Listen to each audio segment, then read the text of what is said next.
Ay, sí.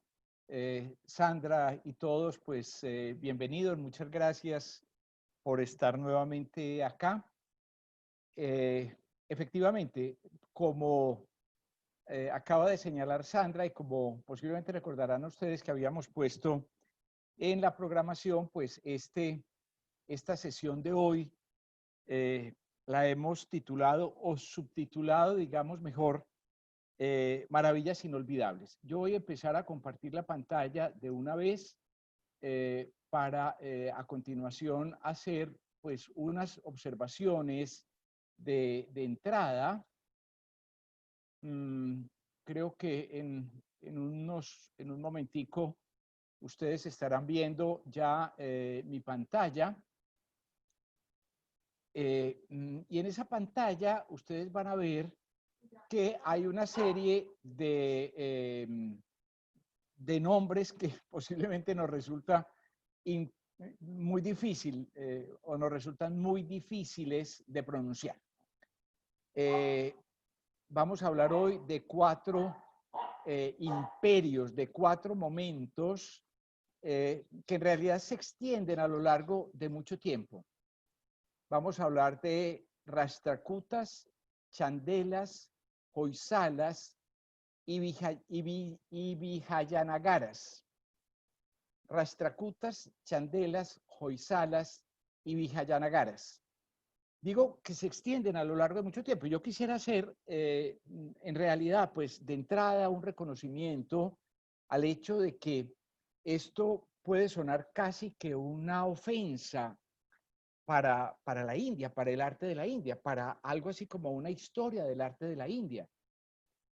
Simplemente piensen ustedes qué ocurriría si viniera un indio a darnos una conferencia sobre el arte colombiano y hablara pretendiendo pues que eso tiene como una lógica, como una continuidad, pues entonces nos hablara de la orfebrería quimbaya y enseguida dijera, bueno, y entonces después de la orfebrería quimbaya viene un pintor que se llama Gregorio Vázquez de Arce y Ceballos, y después de eso viene un señor que se llama Francisco Antonio Cano, y vamos a acabar con Fernando Botero.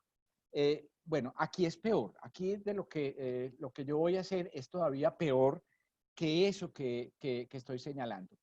Déjenme decir que los Rashtrakutas van a gobernar el imperio Rashtrakuta, va a tener su momento, digamos, de desarrollo entre el siglo VIII y IX, finales del siglo IX, digamos entre el 750 y el 900 después de Cristo.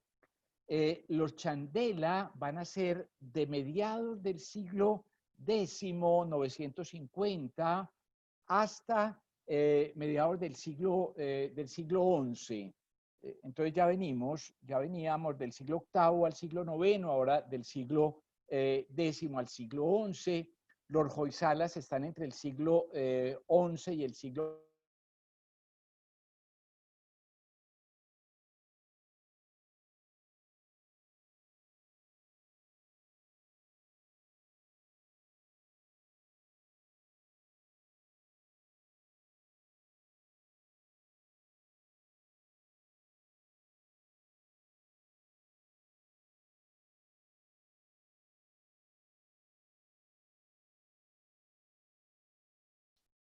Hola, hola, ¿me escuchan? Sí, sí, sí. Oh, Sí, Sandra, te escucho. parece que se le cayó la señal al profesor.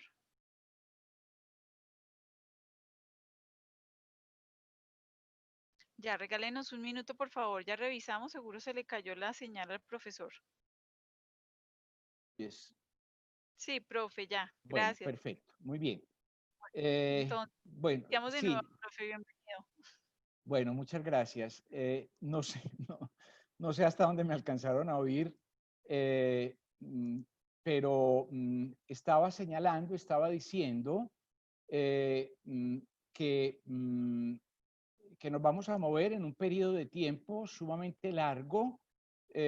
Nos vamos a mover como entre mediados del siglo VIII y mediados del siglo XVI, por lo menos en esos, dije que casi 1000 años, bueno, por lo menos en esos 800 años que estoy mencionando. Y decía que eso suena casi o aparece casi como una especie de oprobio, de ofensa a cualquier cosa que uno pudiera llamar, inclusive muy tentativamente, una historia del arte de la India. 4 lugares maravillosos, esos lugares son esencialmente, pues bueno, además todos nuestros problemas se incrementan porque la semana pasada nos quedó faltando el hora, entonces vamos a estar en 4 lugares que son absolutamente maravillosos, que son, en primer lugar, el hora, lo que no vimos la vez pasada, en segundo lugar, esto que estamos viendo aquí, que es Khajuraho, en tercer lugar, en el estado de Karnataka, vamos a ver 2 lugares, Belur y Halebidu, que son las capitales del Imperio Hoysala, y finalmente la ciudad de Hampi, que es la capital o que era la capital del Imperio Vijayanagara. Todo eso vamos a intentar hacerlo, y entonces yo voy a procurar hacer algo que siempre me queda muy difícil hacer, que es hablar sintéticamente, y voy a procurar que cada uno de estos 4 temas pues no nos ocupen más de media hora, para que podamos un poco evacuarlos en estas 2 horas. Ya tendrá que ser un poquito más cortico por lo que estaba diciendo. No quisiera preocuparlos con nombres más ni meterme en esta historia de este triángulo Canau, pero lo único que quiero señalar es que, miren ustedes, lo que nos encontramos aquí en este mapa son una serie de imperios que más o menos se van a traslapar en este periodo que decimos del año, o que aparece allí, pues entre años 750 y 900. Acuérdense ustedes que venimos ya de una situación complicada, era la situación de la cual hablamos la vez pasada, que era la sucesión, el cambio entre el imperio Gupta y el imperio Vakataka. El imperio Gupta estaba aquí al norte, los Vakataka estaban en esta región. Entonces, y eso hasta el siglo VII, ya en el siglo VIII nos encontramos pues una situación fundamentalmente distinta. Entonces vamos a estar allí en esta zona, en primer lugar, para hablar sobre el Ora, que está acá donde lo estoy señalando.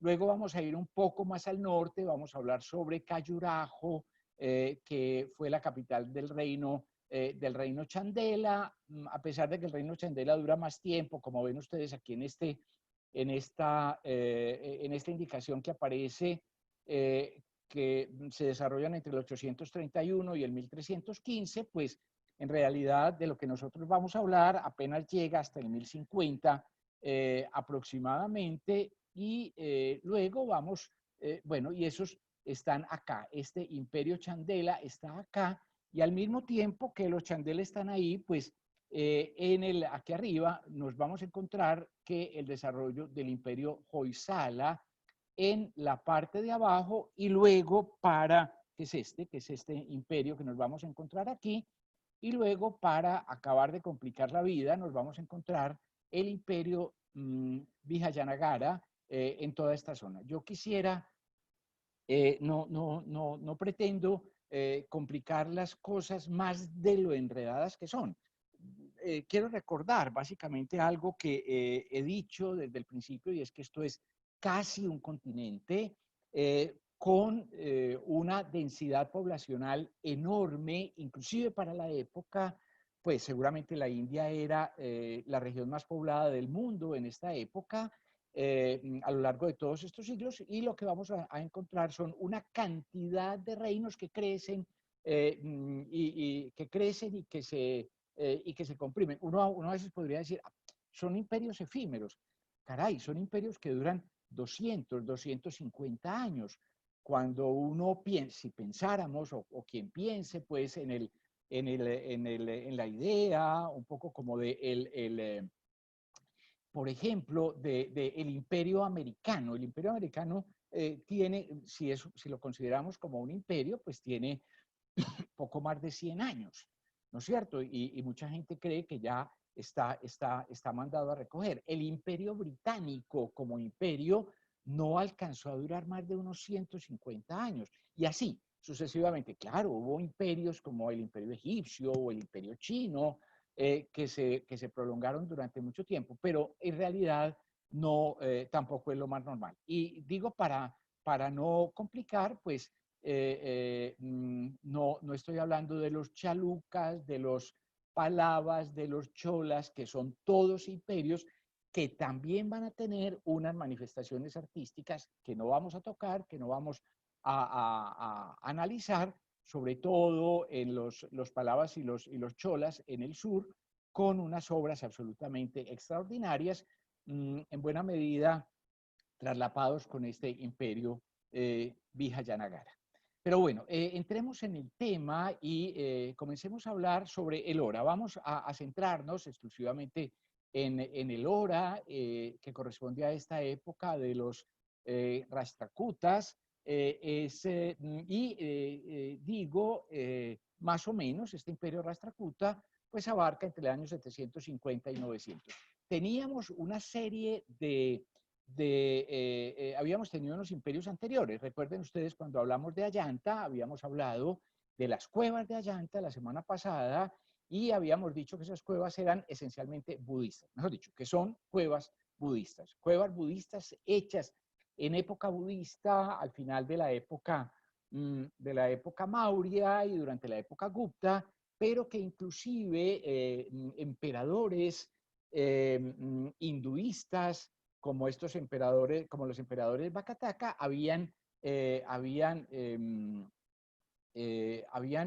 propiciado, habían favorecido, habían pagado la construcción de esas, la construcción y la pintura de esas cuevas.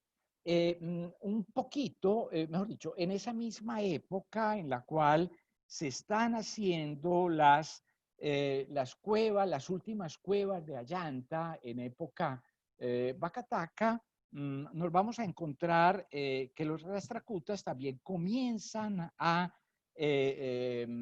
hacer cuevas un poco más al sur. En esta región, no tengo que decirlo, pues tenemos el mismo tipo de conformación geológica. La vez pasada hablamos de un poco de la explicación de ese asunto. Aquí tenemos entonces también una cantidad de cuevas que en realidad son quizá las más especiales en toda la India desde el punto de vista de la tolerancia religiosa, porque vamos a encontrarnos primero unas tumbas, las más antiguas, que son estas, unas tumbas budistas,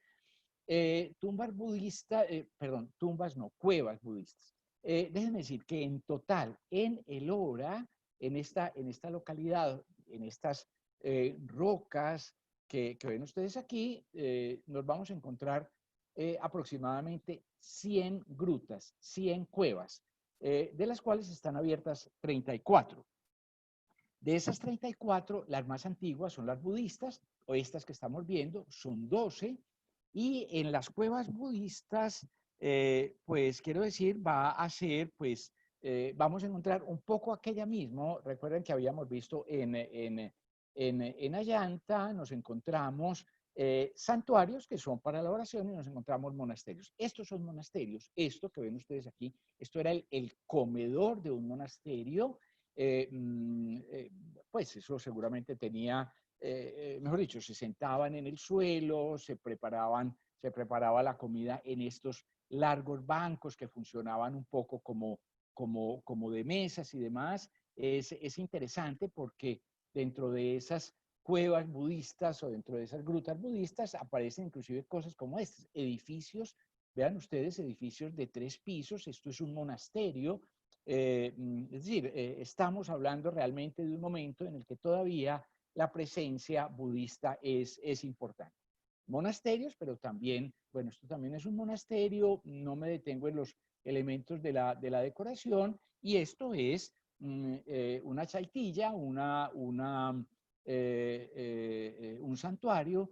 Acuérdense, las viharas son los monasterios, las chaitillas son los santuarios. Un santuario más o menos del tipo que nos habíamos encontrado en Ellora. Un poco en la misma época, un poquito después nos vamos a encontrar que hay otras grutas de otras religiones.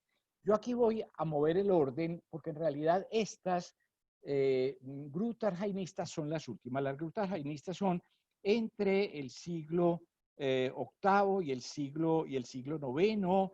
De hecho, ya inclusive los Rashtrakutas están perdiendo el poder y nos vamos a encontrar una dinastía todavía distinta, que es la dinastía Yadav. Pero bueno, lo que me interesa un poco es mostrar estos trabajos jainistas.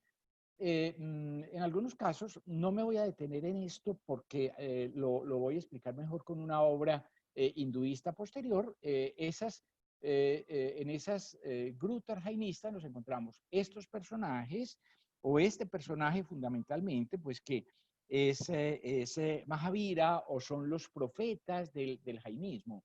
El jainismo es una religión que empieza más o menos en la misma época, es prácticamente contemporáneo del budismo. Estamos hablando, recuerden ustedes, entre el siglo V y entre el siglo VI y el siglo V antes de Cristo. El budismo, pues, digamos, a partir de la experiencia espiritual, intelectual, de iluminación de Siddhartha Gautama, y el jainismo a través de la experiencia espiritual, de iluminación, etcétera, de un personaje que llamamos Mahavira. Y en el jainismo nos vamos a encontrar es la religión la religión o la creencia. Ellos en realidad no creen en un Dios en sentido estricto. Esto es un proceso de perfección personal para uno llegar el momento en el que se disuelve en el todo, etcétera. Y los jainistas es lo que quiero pues destacar, que no quiero pasar por alto completamente, están muy vinculados con todos los procesos de no violencia, con el respeto a todos los seres vivos, no hacer mal a ningún ser que sienta, ningún ser sintiente. Entonces, ellos, por ejemplo, con mucha frecuencia usan tapabocas permanentemente para evitar tragarse insectos o, pues animalitos que estén en el aire. En casos de los más practicantes, entonces caminan un poco barriendo el camino para no ir a pisar las hormigas y los insectos que pueda haber en el piso. No comen alimentos que se desarrollen debajo de la tierra. Por ejemplo, no comerían no había, pues evidentemente, pero no comerían papas o no comerían yucas o cosas por el estilo, nada que esté debajo de la tierra, porque consideran que cuando se van a cultivar, entonces se pueden matar las lombrices, los gusanos que hay en la tierra, etcétera. Entonces, nada de eso. Entonces, nada que sea violencia, nada que sea la muerte de un ser vivo. Con mucha frecuencia están desnudos, por lo menos los más practicantes están pues como aparece aquí. Pero bueno, nos interesan básicamente ahora son las cuevas jainistas, y quisiera decir que las cuevas jainistas son de un esplendor decorativo absolutamente extraordinario. Como pueden ver ustedes acá. Una cantidad de unos elementos que son realmente maravillosos.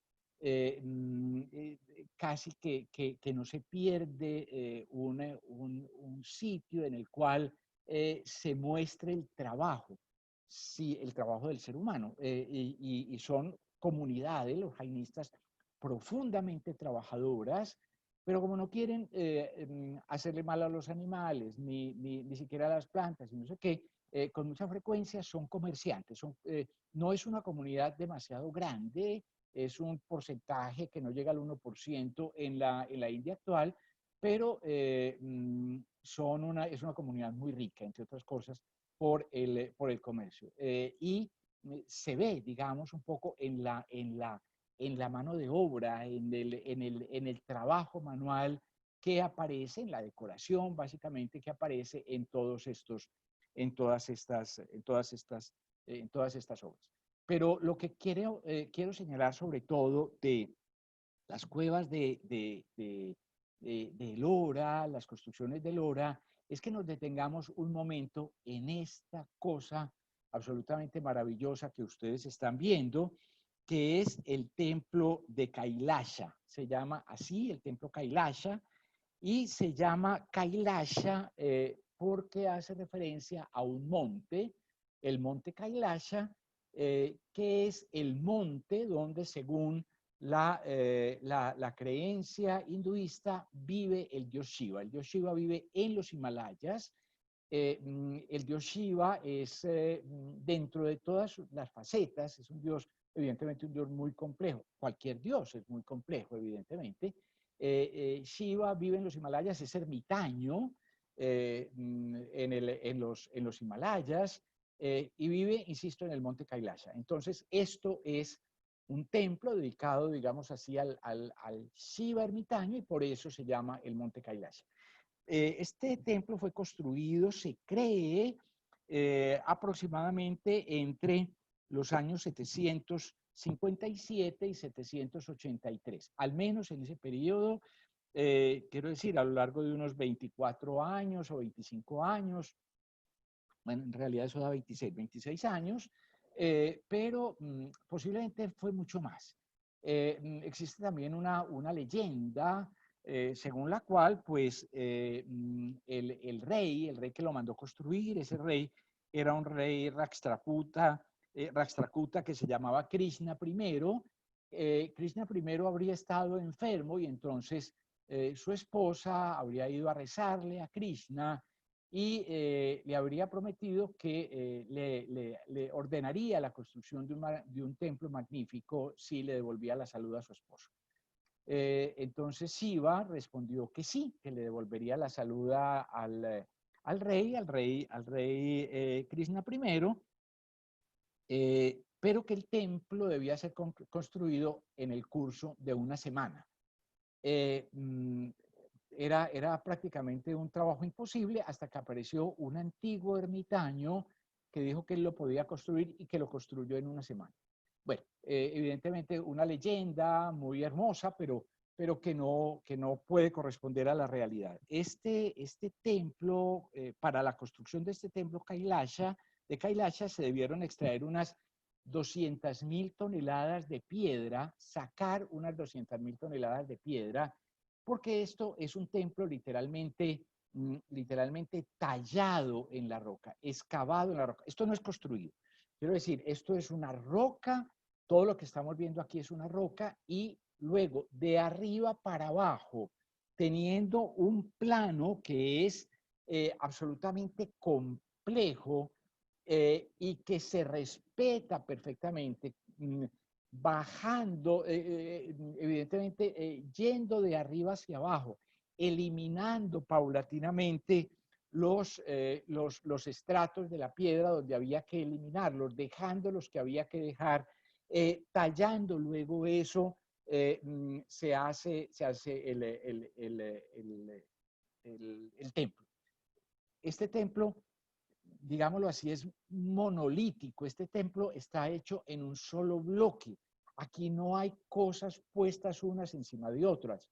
Se construyó de arriba hacia abajo y eso hace que sea, pues, una cosa que es particularmente compleja. Volvamos a este mapa que ya hemos visto sobre el reino, el imperio Rashtrakuta. No eran reinos, no eran imperios chiquitos, como ven ustedes. Este habría durado unos 150 años. La capital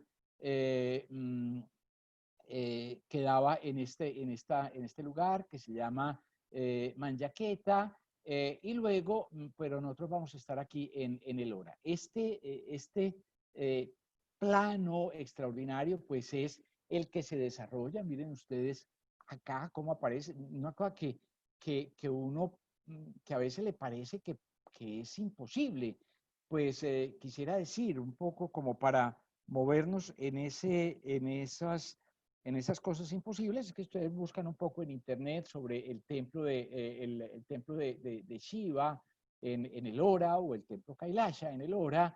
Encontrarán bastantes páginas, por lo menos algunas páginas donde aparece claramente que esta es la demostración inapelable de que esto lo tuvieron que construir los extraterrestres. Pues es imposible que el ser humano haya construido una cosa como esa. Evidentemente, pues no estamos hablando de ese asunto, estamos hablando de un asunto construido por el ser humano, evidentemente con una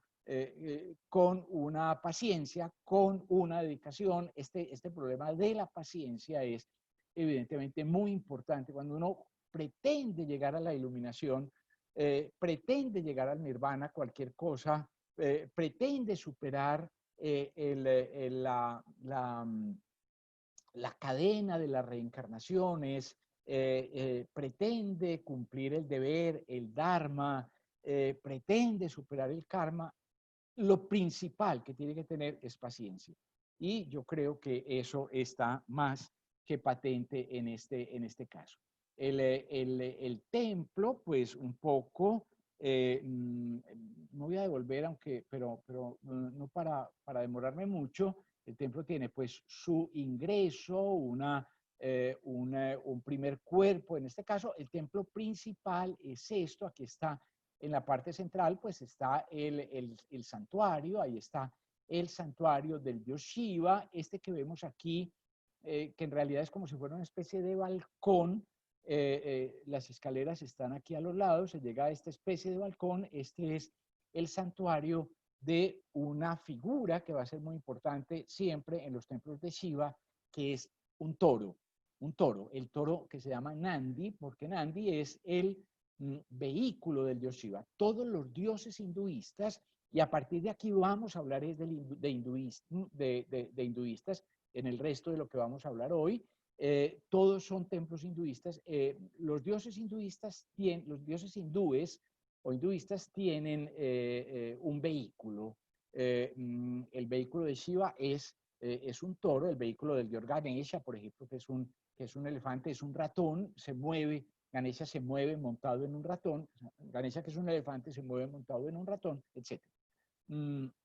Entonces, y estos son santuarios, digamos así, laterales. Aquí hay terrazas, esto es la parte, digamos, profunda. También hay una serie de recintos laterales, donde hay altares, santuarios, lugares de oración, etcétera. Es una estructura, ven ustedes, realmente muy compleja.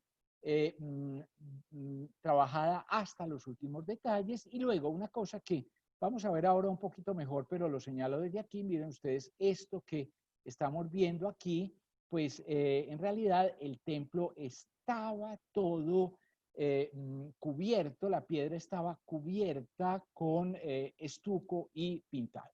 Pero miren los detalles. Esto se conserva muy bien, se conserva en muy buen estado. Es una piedra dura. Ahora nos vamos a encontrar unas piedras más blandas en el en el Imperio Hoysala, pero estas son realmente unas piedras de gran dureza, y eso pues significa también que los relieves y demás se conservan en muy buen estado. Posiblemente es muy seguro que si este estado Rashtrakuta hubiera durado más tiempo, el imperio Rashtrakuta hubiera durado más tiempo, es posible que esto tuviera todavía más decoración. Es evidente que pues uno ve que hay partes donde posiblemente podría haber más decoración, pero es muy posible también que ocurra como lo que ustedes pueden suponer aquí, que toda la parte que estoy señalando, pues estaba cubierta de estucos y pinturas y que eso se perdió. Algo similar a lo que nos encontramos aquí. El problema pues es que esta cubierta, como digo, en estuco, pues eso se humedece o se puede humedecer. Al humedecerse se desprende, ¿no es cierto? Se cae y estamos hablando de una región, de un territorio, todo este territorio de la India, que es un territorio subtropical, que es una región subtropical, donde llueve muy intensamente. La apariencia del templo tuvo que ser seguramente más vistosa, más luminosa, como puede verse aquí. De todas maneras, a pesar de que esos elementos pues no se conservan muchísimas cosas también de esas, pero se conservan sobre todo, insisto, la decoración en piedra, la talla de la piedra que, debo decir, aquí tiene una característica que es sobre todo unas figuras que son de gran tamaño, de gran formato. Existe, por supuesto, decoración minuciosa. Por ejemplo, miren ustedes las colas, esto es un pavo real, las colas de estos pavos reales, al lado y lado, este pavo real con una cola extraordinaria, esa minuciosidad del trabajo, pues es muy significativa, pero en general las representaciones humanas, digamos así, son de mayor formato. Algo distinto nos vamos a encontrar en los otros templos que vamos a ver un poquito más adelante. No me quiero detener demasiado, pero sí quisiera señalar, por ejemplo, que aquí empezamos a encontrar elementos que nos hablan de un asunto en el cual vamos a entrar de lleno en el capítulo siguiente, y es que nos encontramos escenas como esta, que evidentemente son escenas de parejas que se unen, en muchas oportunidades parejas que están haciendo el acto sexual o que están teniendo sexo pues entre ellas, parejas o sexo con animales o todo lo que ustedes se puedan imaginar.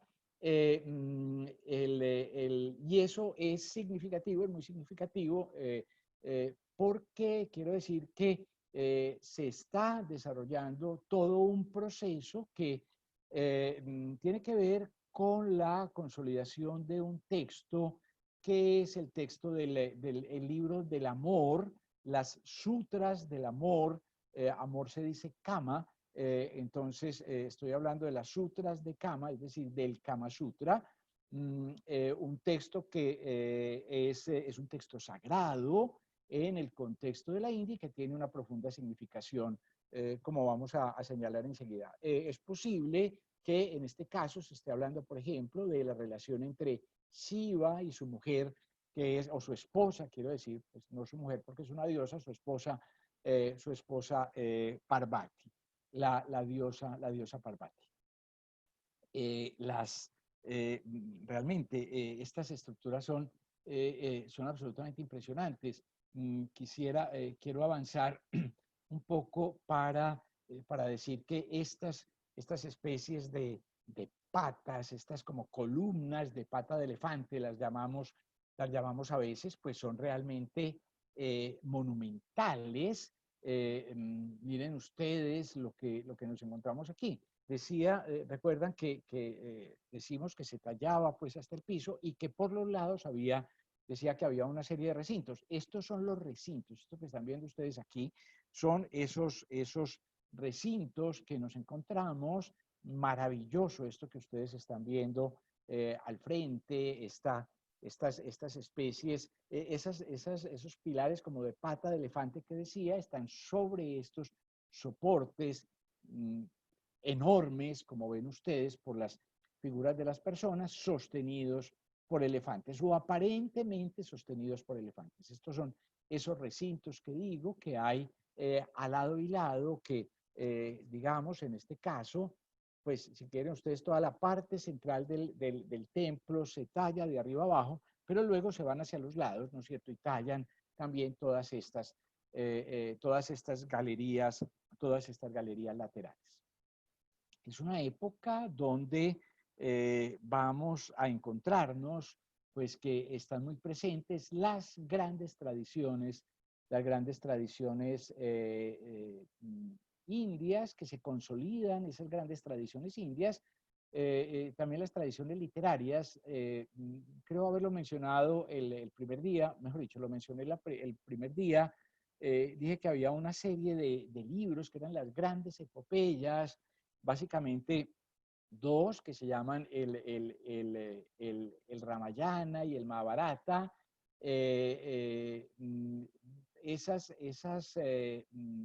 Eso que existió durante mucho tiempo, seguramente como literatura oral, pues en la época Gupta se van consolidando, se van poniendo por escrito, y en este caso concreto, quiero decir, del templo de Kailasha, nos vamos a encontrar, por ejemplo,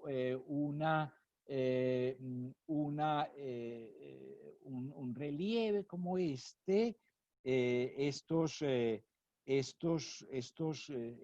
paneles, estos relieves son relieves que se refieren al Ramayana. El libro del Ramayana son historias del dios Rama. Se llama Ramayana porque se refiere a Rama, y debo decir que Rama es una encarnación, un avatar del dios Vishnu. Estamos en un templo de Shiva, pero Shiva y Vishnu no es que sean enemigos, ni mucho menos, son dos aspectos de la divinidad.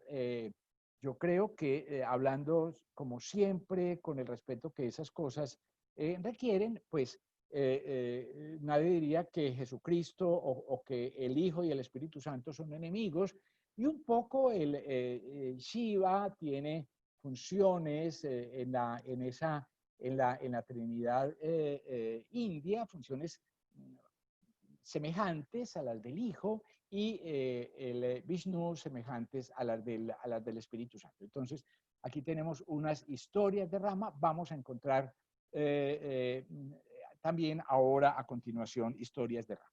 Bueno, una cosa inolvidable. Yo creo que el templo de Elora es de esos asuntos que uno siempre dice, caray, qué tan bueno poder profundizar más en esto, poder analizar más esto, poder estudiar, poder aprender, poder saber qué es en realidad lo que nos encontramos aquí. Vamos a pasar al segundo capítulo, que es el capítulo de los chandelas, que se refiere al grupo que tienen su ubicación en una ciudad que se llama Khajuraho. Khajuraho existe hasta la actualidad, existe en la actualidad, es una pequeña aldea, pero en esta época, entre el siglo X y el siglo XI, era en realidad la ciudad más importante de esta parte central de la India, que era la ubicación de esos pueblos chandela, ¿no es cierto? Khajuraho estaría aquí, era la capital religiosa, realmente debo decir la capital religiosa de los chandela, no la capital política, sino la capital religiosa. Los chandela en realidad son un pueblo, es una dinastía, es un grupo de pueblo, mejor dicho, es un grupo de pueblos que tienen pues unos jefes, unos líderes que van ganando cada vez más poder en el contexto de reinos que existen en esta región. Nunca fueron, digamos así, una dinastía un imperio de grandes dimensiones como los otros que vamos a encontrar. Sin embargo, este reino Chandela, que cada vez va aumentando más hasta que en ese periodo que he señalado, entre el 950 y el 1050, que es el momento de construcción de los templos, pues son prácticamente independientes, mejor dicho, son independientes, no le pagan tributos a nadie, tienen pueblos tributarios, etcétera. Y es de ese momento, es en ese contexto que nos vamos a encontrar los templos de Khajuraho. Los templos, de todo lo que vamos a hablar hoy, debo decir que todo es patrimonio cultural de la humanidad. Todos, el Ora, patrimonio cultural de la humanidad, esto, Khajuraho, pero también Belur y Halevidi y también Hampi, todo es patrimonio cultural de la humanidad. Khajuraho es un conjunto de templos construidos en los años que he dicho, entre 950 y el 1050. Se dice, según la tradición, se trataba de un conjunto de 80 templos, de los cuales efectivamente sobreviven 22 de esos templos. Esos 22 templos están en una extensión muy grande, están distribuidos en unos 21 kilómetros cuadrados. Toda esa zona estaba rodeada por una muralla con con 8 puertas, y en cada una de esas puertas había sembradas 2 palmas. Palmas datileras. Simplemente puede resultar algo anecdótico, pero de ahí sale el nombre de la ciudad, porque Khajur significa palma datilera, es el nombre de la palma datilera. Entonces, Khajuraho es la ciudad de las palmas datileras. 80 templos, posiblemente, de los cuales se conservan apenas 20, como estoy diciendo. Pero debo decir que, por fortuna, se conservan muchos. Estos templos, Khajuraho no está sobre el Ganges, Khajuraho está un poco al interior, está alejado del Ganges, y eso es muy raro en el contexto hinduista. Los hinduistas piensan siempre, creen siempre en el carácter sagrado del río, del Ganges. El Ganges es una diosa, y la diosa Ganga, que cae del cielo, que viene del cielo, y que no solamente es un ser celestial, sino que además es la que trae la vida a la tierra y la que garantiza además la salvación. Morir al lado del Ganges, que las cenizas de uno sean echadas al Ganges, es algo fundamental en la religión hinduista. Y esto, curiosamente, está lejos del Ganges. Khajuraho está lejos del Ganges, pero es importante decir que eso posiblemente fue uno de los asuntos fundamentales que hicieron posible que esto se conservara, porque de lo que voy a hablar la próxima semana, del reino mogol, del imperio mogol, mogol, o si quieren ustedes, mongol, son los mismos, es el mismo, son las mismas, es la misma etnia de Kublai Khan, de los mongoles que llegaron hasta las puertas de Europa y demás. En la India los llamamos mogoles, pero insisto, son los mismos. Musulmanes, un pueblo musulmán que hizo cosas maravillosas en la India, de las que hablaremos la próxima vez, el Taj Mahal, pues sin ir más lejos. Pero es necesario decir que los mogoles acabaron con todo lo que se encontraron. Ya lo había dicho la vez pasada, cuando la vez pasada hablamos de que, de que, por ejemplo, se habían conservado las cuevas de Ayanta. Caray, se conservaron porque eso se había abandonado desde que los Bakatacas, desde que el imperio Bakataca cayó. Entonces eso estaba cerrado y cubierto de selvas, eso no se conocía también en esa época. Pero los templos que había hasta ese momento, ciudades, como algunas que mencionamos, Patilaputra, por ejemplo, que habíamos mencionado en su momento, Putilaputra es que se llama, que habíamos mencionado en su momento, pues esas ciudades fueron completamente arrasadas, porque eran ciudades construidas en adobe y madera. Estas cosas se van, mejor dicho, las cosas que se van a conservar de los, o las estupas, recuerden ustedes que también eran en ladrillo, todo eso, gran parte de eso se va a perder, se conservan cosas construidas en piedra. Y esto porque estaba lejos, también se va a conservar. Y también debo decir, como no estaba en las rutas del río, como no estaba en las rutas comerciales, como este imperio Chandela o este reino Chandela había caído, también esto había sido cubierto por la selva y en realidad solo empezó o solo fue conocido de nuevo a partir del año de 1838, me parece, que un explorador inglés encuentra estos templos, los vuelve a descubrir.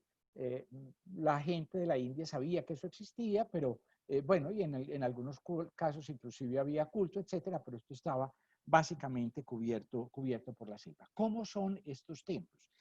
Estos templos básicamente son unos templos que tienen este tipo de estructura que ustedes están viendo. Están construidos sobre unas plataformas elevadas. Esas plataformas son importantes en los momentos de inundación, los sirven para conservar, pues garantizan una mayor conservación del templo, pero además esas plataformas sirven porque alrededor de ellas hay que hacer un recorrido ritual antes de entrar al templo. Los hinduistas le dan la vuelta al templo siguiendo el sentido de las agujas del reloj, es decir, en este templo irían primero por nuestra izquierda, le dan la vuelta por atrás antes de entrar.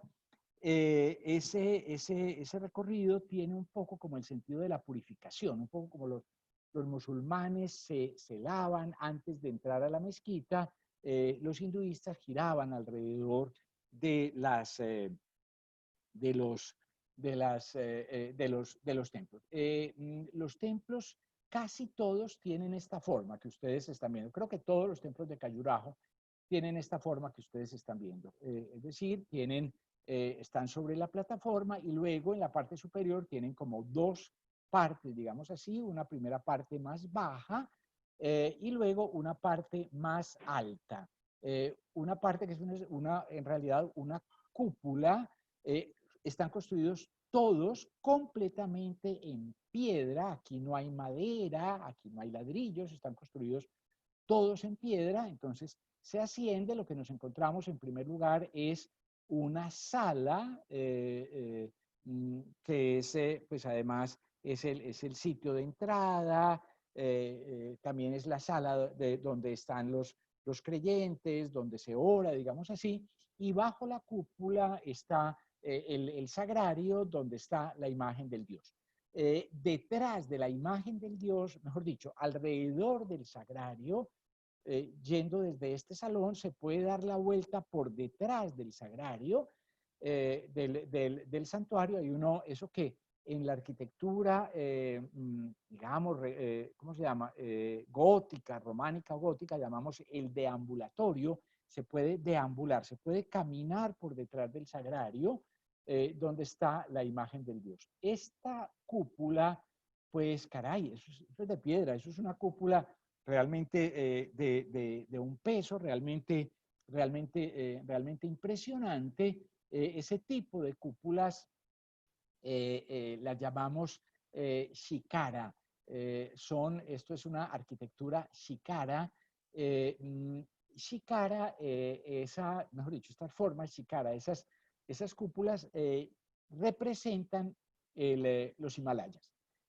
Porque los dioses viven en los Himalayas y básicamente Shiva vive en los Himalayas.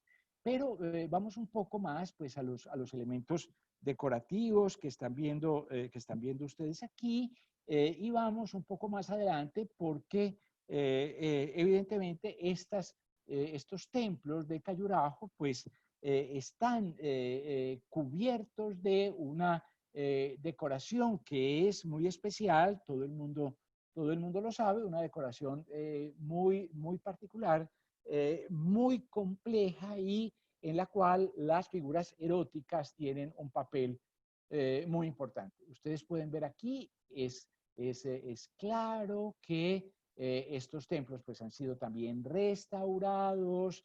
Es muy factible que, por ejemplo, yo no lo sabría decir en cada caso concreto que ha ocurrido. Todavía hay trabajos de restauración en Cayurajo. Permanentemente se están haciendo trabajos de restauración. Es posible que esta parte de la cúpula hubiera caído y que esto fuera, o que esto debe ser, que esta parte que vemos como distinta sean los elementos de la restauración.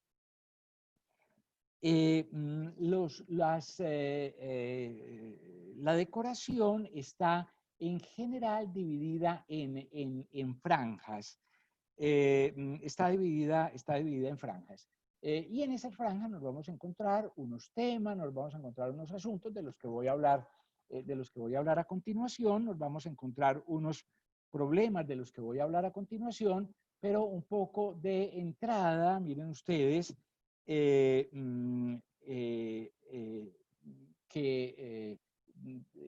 vemos esa división por franjas. Las figuras, sobre todo, son figuras figuras humanas, quiero decir, pero básicamente son figuras de dioses en la mayoría de los casos. Y allí están presentes todas estas escenas eróticas o escenas eróticas como esta y como otras muchas que vamos a ver a continuación.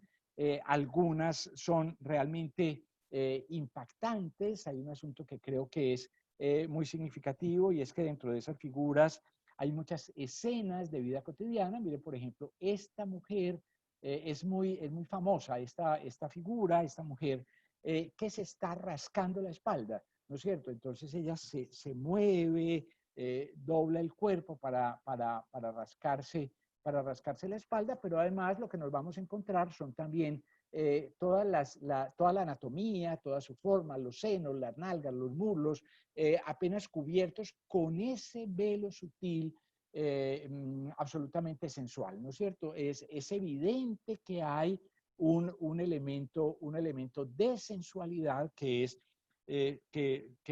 sobre el que tenemos que hablar a continuación. Las parejas que se encuentran, que se tocan, es evidente que aquí el personaje masculino pues está tocando el seno de la mujer, le pasa el brazo por detrás de la espalda para acariciar su seno. Todo eso es profundamente significativo y nos vamos a encontrar, quiero decir, un desarrollo muy complejo. Déjenme decir aquí, yo le pido a Camilo que me dé 5 minuticos más para terminar este tema de Cayurajo antes de que nos vayamos al descanso. Quisiera decir que las figuras, los relieves, las tallas de la piedra en Cayurajo están divididas en franjas, y esas franjas están separadas, pues en muchos casos por molduras, como las que vemos aquí, molduras, formas, relieves, etc. Quisiera decir que hay básicamente 5 tipos de esculturas en Cayurajo. Las vamos a ir viendo, yo voy a mencionar las 5 de una vez y las vamos a ir viendo a continuación. Hay dibujos, en primer lugar, dibujos geométricos y florales, sobre todo en los techos y en las columnas. Ahora al final veremos unos techos interiores. Entonces, en primer lugar, esos dibujos geométricos y como elementos de flores, que es un poco lo que tenemos posiblemente en estos casos.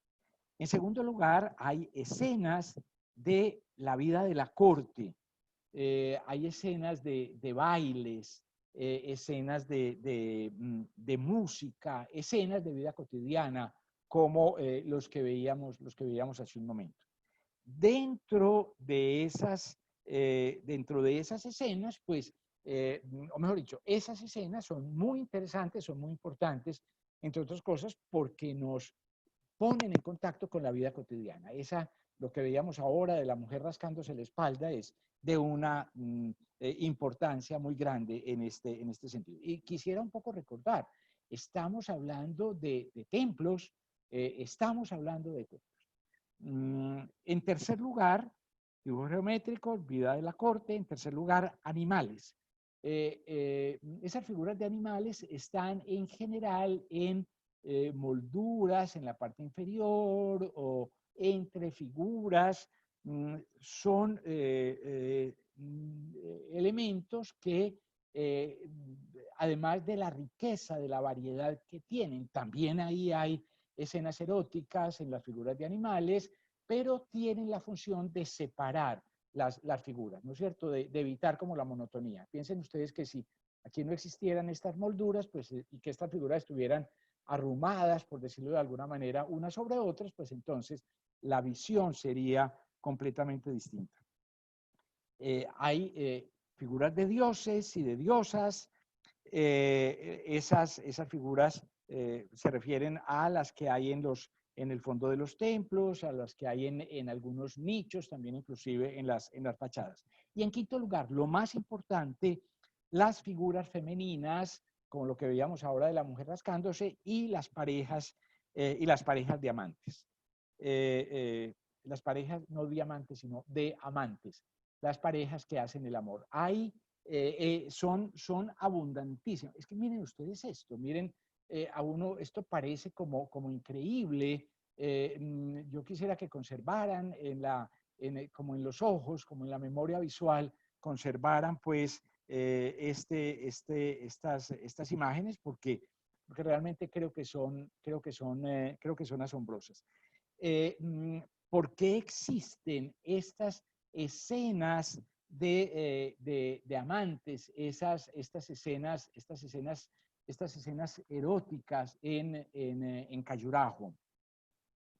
Existen posiblemente por tres temas. Se ha especulado que existen por tres temas. Yo me estoy moviendo por distintos templos. Este es uno de los, digamos, de los lienzos de muro más famosos en ese sentido, por las escenas eróticas. Enseguida veremos un par de ellas en detalle.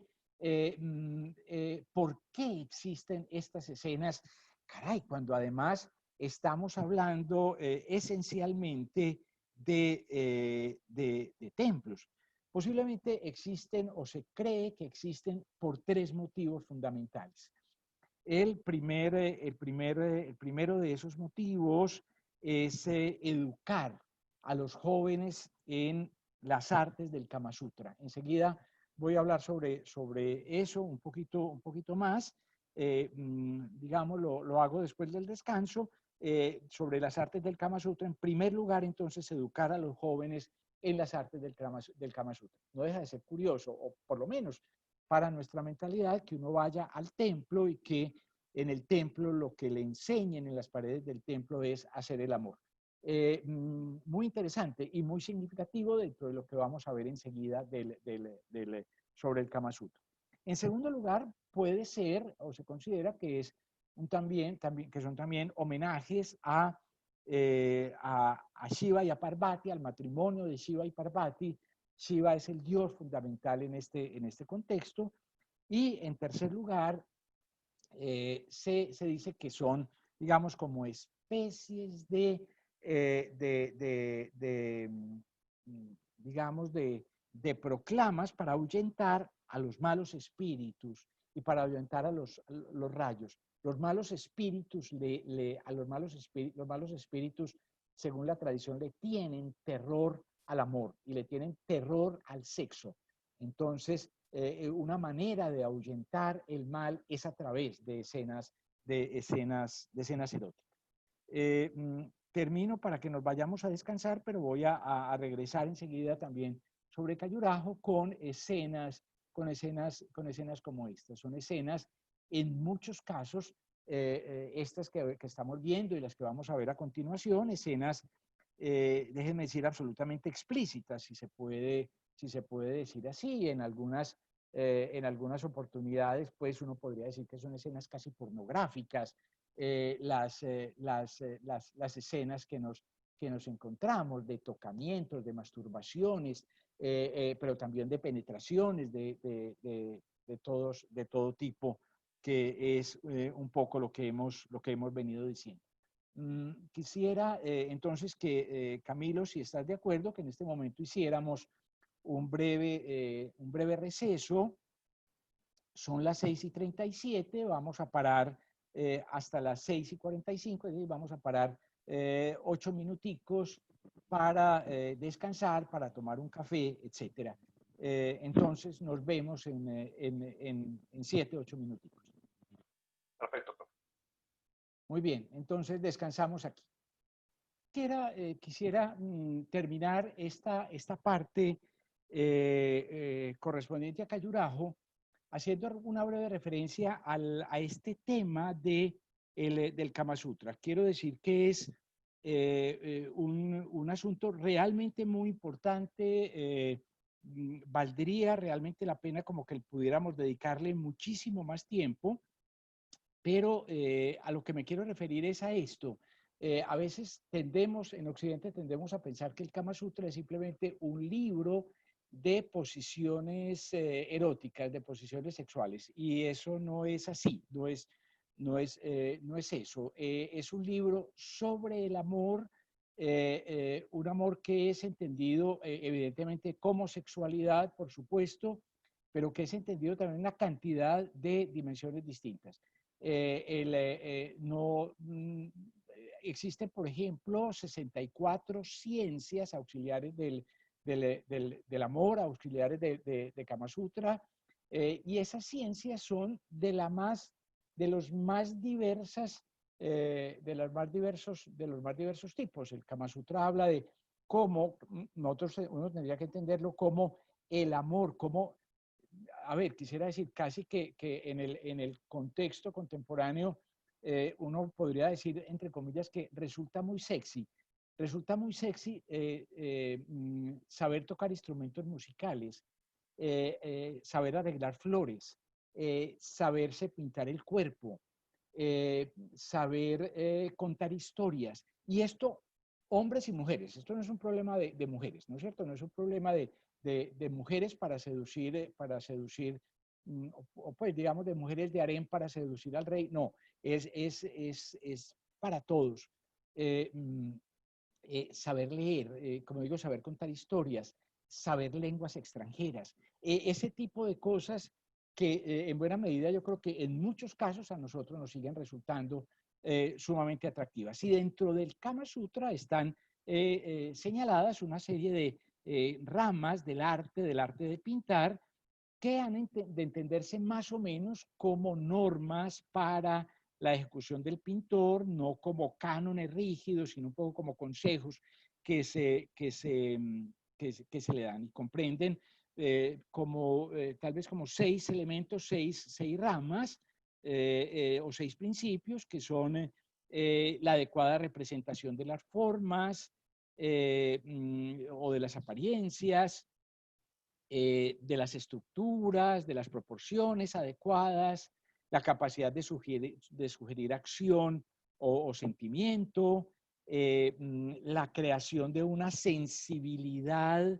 en la obra que emana de la gracia de los sentidos, de los ademanes. Se dice similitud, pero no imitación. No se trata simplemente de imitar. Uno podría fácilmente decir, pues, seguramente las mujeres, imposible que fueran así como nos las encontramos aquí, pero porque se trata de una similitud,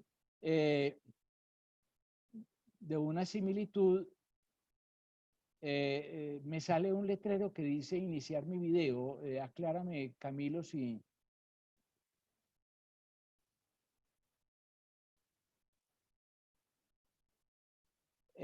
Bueno, digo una...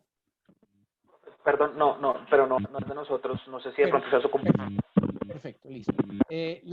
No imitación, sino similitud en ese sentido, digamos, de una aproximación a la semejanza de los objetos naturales más que a una imitación realista, digamos, en sentido literal.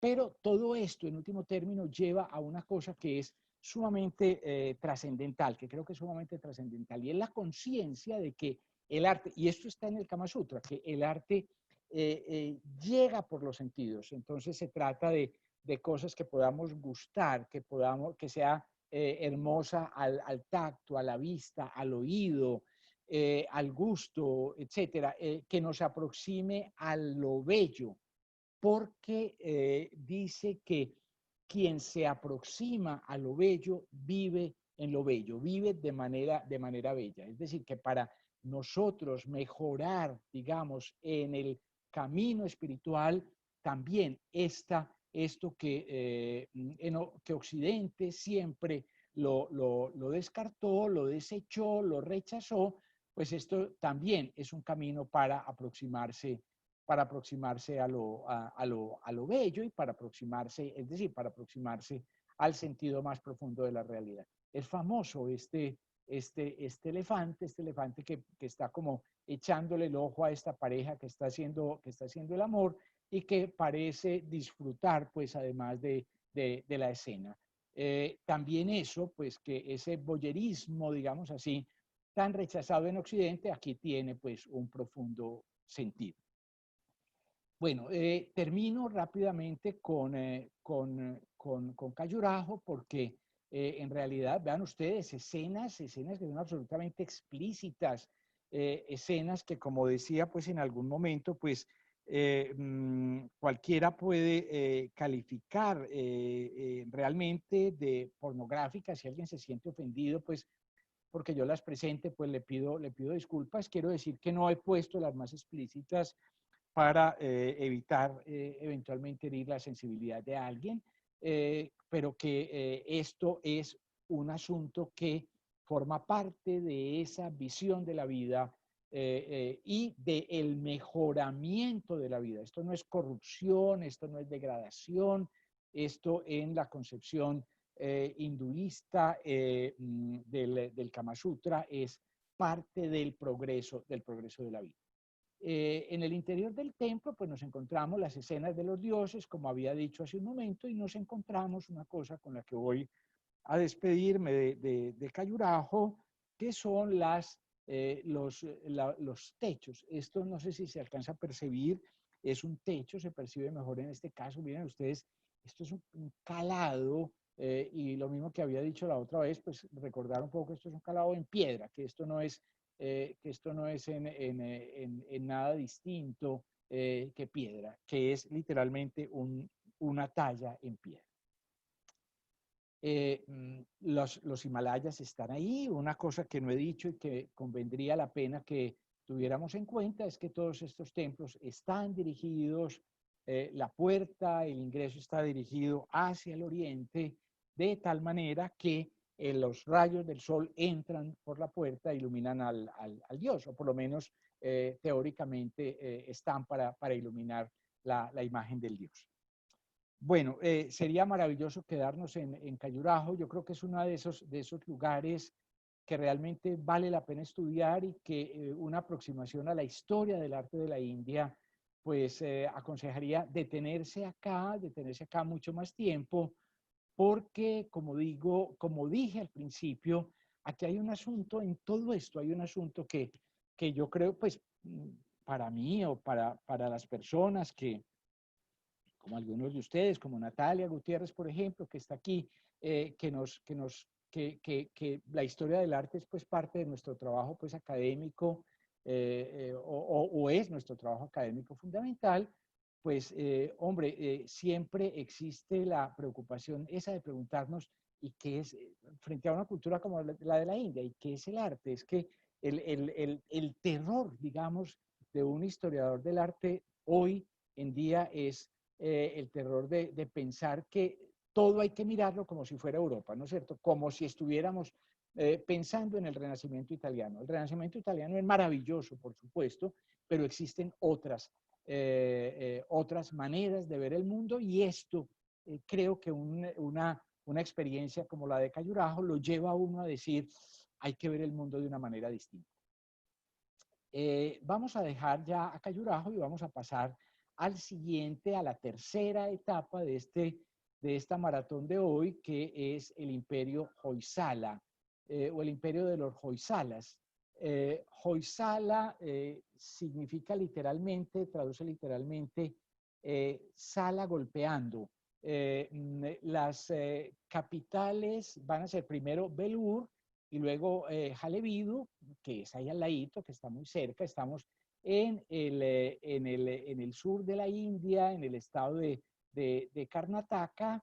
El estado de Karnataka es el estado, la capital de Karnataka es Bangalore, que es una de las ciudades más importantes, pues, de tecnología hoy en la India y demás. Pero bueno, no estamos hablando de esa época. Esto es más o menos la extensión del imperio Hoysala a lo largo de estos 120 años, pues digamos que es su momento de mayor esplendor. ¿Qué nos vamos a encontrar en el Imperio Hoysala? Nos vamos a encontrar una cantidad de templos absolutamente exquisitos, templos hinduistas, básicamente templos dedicados a Shiva. El sur es muy de Shiva, el sur de la India es muy de religión shivaísta, es muy de Shiva, y aquí lo vamos a ver muy bien.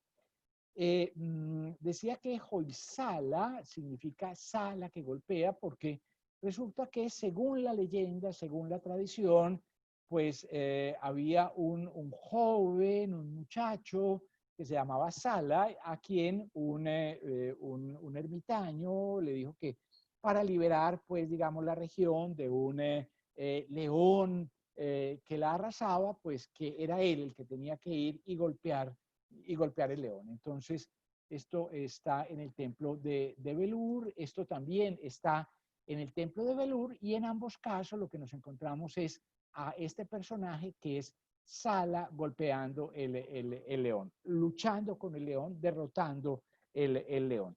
Los Hoysalas son, pues, en ese sentido, los que derrotan al león, digamos, sería como una traducción literal de ese nombre. Yo creo que ya de entrada ustedes ven aquí esta exuberancia de decoración. Este es el templo de Belur. El primero, vamos a ver dos templos. Corté una frase en la mitad. En el Imperio Hoysala se han identificado por lo menos 100 templos de condiciones parecidas a esto. Eso me sirve para señalar que una de las dificultades que puede tener cualquier historiador del arte en la India es que hay tantas cosas que es prácticamente imposible conocerlas todas. Es una riqueza absolutamente extraordinaria. Yo personalmente creo que no existe un país en el mundo que tenga una riqueza cultural, un patrimonio, una riqueza patrimonial tan grande como la India. Creo que es el caso más extremo en ese sentido. Tendríamos que hacer una historia política también de estos, y social de estos imperios, un poco para intentar llegar a la comprensión de cómo es posible que todo esto exista. Esto es un templo extraordinario, pequeñito, como ustedes pueden ver por el tamaño de las personas, pero bueno, 100 de estos se cuentan, es otra cosa. Básicamente tenemos el templo de Belur, que es el templo de Halebidu, que veremos a continuación, y hay otros cuantos templos, digamos, que son los más destacados. Nosotros vamos a ver solo estos dos y mostraré una imagen de un tercero. Miren ustedes lo que nos encontramos, pues, en Belur. Básicamente tenemos, pues, estos templos que son seguramente los mejores de toda esta arquitectura. Fueron construidos, este en concreto fue construido hacia el año 1117 para conmemorar una victoria militar. ¿Qué podemos decir de esto? Es un poco como de del carácter de los templos. Este es el plano de este templo de Belur. No me voy a detener pues en los nombres que son más complicados. Este se llama Shena Keshava. Bueno, quedémonos simplemente en Belur. Tienen siempre su muro, una muralla que los separa. Esa muralla pues evidentemente significa, representa lo sagrado es separado, es la zona que está separado para el Dios. Debo decir que este es un templo que todavía está que no es arqueológico, que es un templo que es operativo, que funciona, donde hay culto, culto de Shiva. En los templos de Khajuraho, no lo mencioné, hay algunos que tienen culto, otros que no, otros que son arqueológicos. Se ingresa a través de una puerta alta que veremos enseguida, que se llama el Gopuram, como ven ustedes aquí, y se ingresa, hay una especie ¿cómo se llama? Como de kiosco, por decirlo de alguna manera, pero la parte del templo fundamental es esta. El templo que nos interesa realmente es este, en el que nos vamos a mover es este.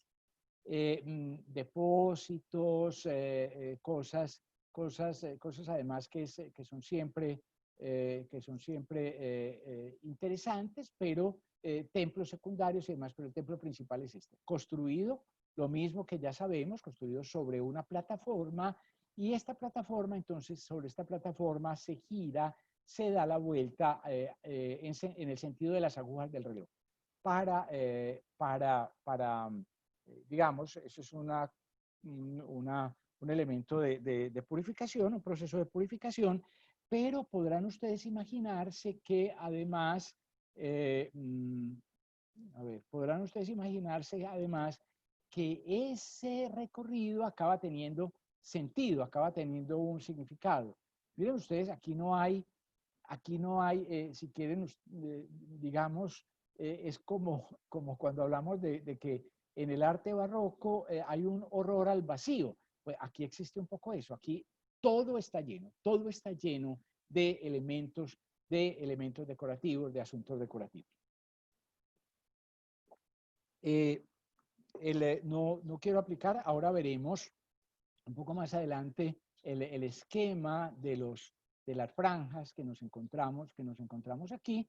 No quiero identificarlo con Khajuraho, aunque hay elementos parecidos, y hay también escenas eróticas y demás, pero quiero traer a cuento simplemente la idea de los animales. Los elefantes que sostienen el edificio en la parte inferior nos las venimos encontrando desde la época de Elora, y nos las vamos a encontrar, quiero decir, hasta el presente. Todavía en templos contemporáneos, en templos recién construidos en la India, este elemento de los elefantes que sostienen el edificio, pues son muy importantes. Pero decía que el recorrido en el sentido de las agujas del reloj, pues es interesante porque en ese orden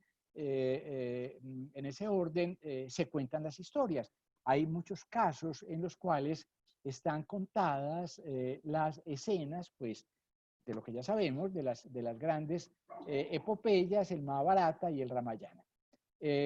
Rápidamente me voy a mover en estas escenas. Creo que uno de los asuntos, pues, que es trascendental acá es la riqueza decorativa. Eso es posible en buena medida por el tipo de piedra que se va a utilizar. Es un tipo de piedra que es más blanda. No quiero decir que sea como piedra talco, ni mucho menos, que simplemente pues se deshace con casi que al tacto, pero es una piedra que es relativamente más fácil de tallar. Piensen ustedes que si esto fuera basalto, pues sería absolutamente imposible de realizar. Un templo de proporciones reducidas, como ven ustedes acá, pero en los cuales se destaca siempre ese carácter de la decoración. En este templo, no lo he dicho, pero todos lo habrán notado desde el principio, en esta arquitectura Hoysala son muy importantes las celosías,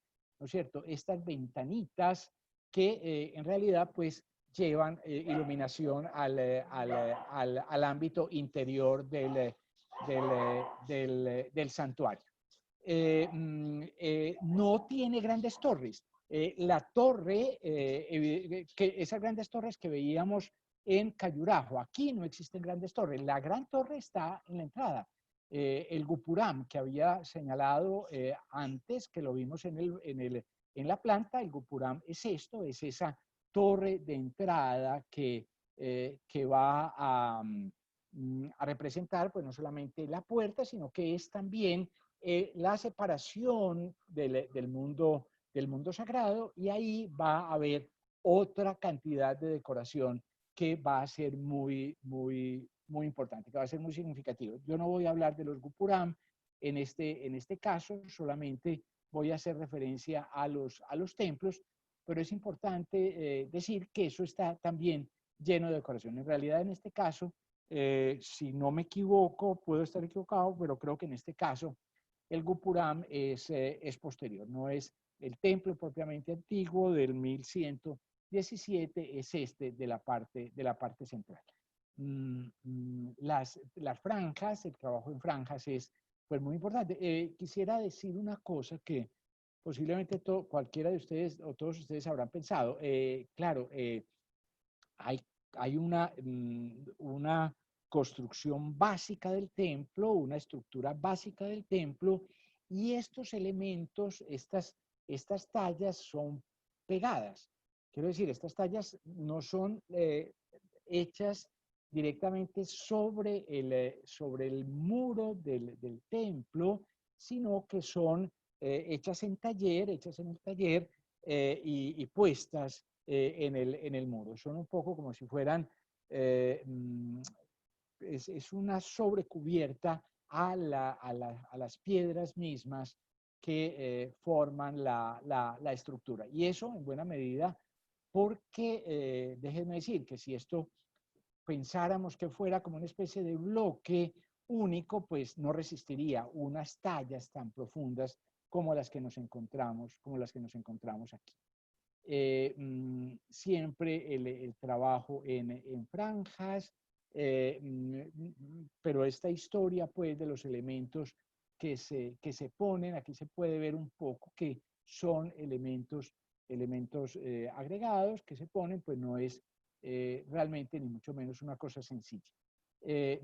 Las franjas de animales están siempre presentes, pues los elefantes, he dicho, en primer plano. Hay una especie de animal mítico que aparece con mucha frecuencia en los templos hinduistas. También estaba en el Ora, no lo hice notar, pero también estaba en el Ora, y en este caso concreto, pues la tercera franja es de caballos, y luego vamos a tener, como decíamos también, pues separados por esas franjas, vamos a tener las figuras de los dioses que tenemos aquí, las figuras también en este caso pues son figuras de diosas o de apsaras. Las apsaras ya las encontrábamos desde la otra vez, son esas especies de bailarinas divinas, son también unos tipos de divinidades.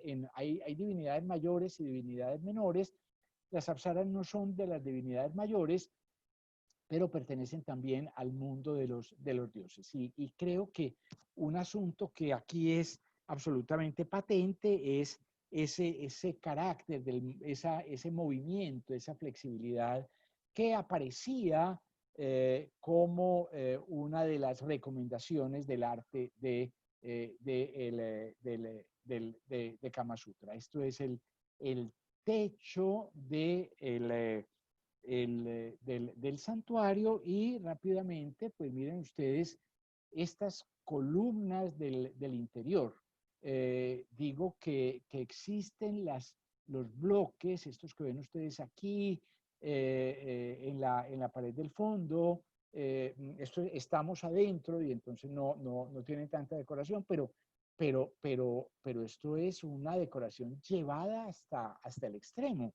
Es casi que poner en riesgo la seguridad del edificio, pues esta estas cinturas extremas que se le hacen a las columnas y demás. Bueno, termino con esto el templo de Belur y los invito a que pasemos al templo de Halebidu. Es muy cerca, es una localidad que está muy cerca pues en la actualidad y que, perdón, y que correspondió a un cambio de capital en el siglo XII, tal vez en la segunda mitad del siglo XII. Este templo es también realmente muy, muy interesante. Aquí no lo estamos viendo por el ingreso principal es por acá por donde estoy señalando, es decir, es por nuestra izquierda, solo un poco para que nos ubiquemos, que al ver este mapa, pues entonces lo estamos viendo. La imagen que yo mostré era por aquí, por nuestra derecha. El ingreso realmente es por esta parte. Los santuarios están en el fondo, se gira en la plataforma en el sentido de las agujas del reloj, como ven ustedes acá. Es un templo doble, como también puede verse acá, y es un templo que tiene dos santuarios. Los dos santuarios están dedicados a Shiva, al mismo dios Shiva, y por eso lo mismo que nos encontrábamos en Ellora, en el templo Kailasha de Ellora, pues entonces frente a Shiva, de tal manera que Shiva desde su santuario lo puede ver. Desde el santuario de Shiva se ve el toro Nandi, el vehículo de Shiva que está en este lugar. En los dos casos, entonces tenemos como el santuario doble, hay dos Shivas y demás. Veamos, creo que aquí estamos, la entrada principal del templo es esta, la utilización de las celosías, también pues las encontramos aquí de una manera muy